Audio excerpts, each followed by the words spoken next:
Pelaku usaha menyambut baik kucuran dana 200 triliun rupiah ke 5 bank pemerintah oleh Kementerian Keuangan.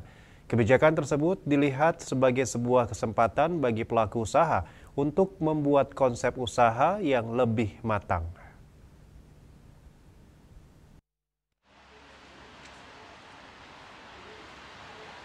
Kementerian Keuangan menyalurkan dana sebesar 200 triliun rupiah ke 5 bank BUMN untuk meningkatkan likuiditas perbankan dan mendorong pertumbuhan ekonomi serta menggerakkan sektor real.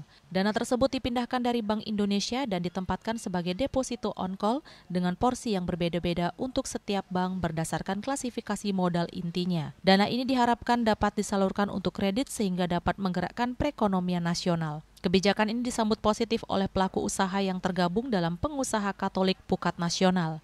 Bagi mereka, kebijakan ini adalah peluang besar untuk membuat konsep usaha yang lebih matang, sehingga dana segar pemerintah bisa dimanfaatkan dan berdampak pada perputaran ekonomi.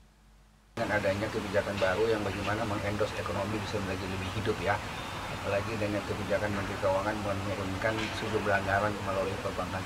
Ini kesempatan buat teman-teman Pukat dan seluruh pengusaha-pengusaha nasional untuk membuat sebuah konsep usaha yang tentu yang matang. Jangan sampai pembiayaan sudah ada tapi karena konsepnya tidak matang akhirnya gagal gitu loh. Tentu kita sambut baik gitu. Dengan adanya kucuran dana tersebut diharapkan bisa mendorong pertumbuhan ekonomi hingga 7%. Di sisi lain, Bank Indonesia memproyeksikan pertumbuhan dapat mencapai 5,1% dengan potensi lebih tinggi sejalan dengan keputusan penurunan suku bunga acuan untuk mendorong ekonomi. Sementara Badan Pusat Statistik melaporkan pertumbuhan ekonomi sebesar 5,12% year on year pada triwulan 2 2025 yang didorong oleh sektor industri pengolahan dan transportasi. Rai Suwantara, Bali TV.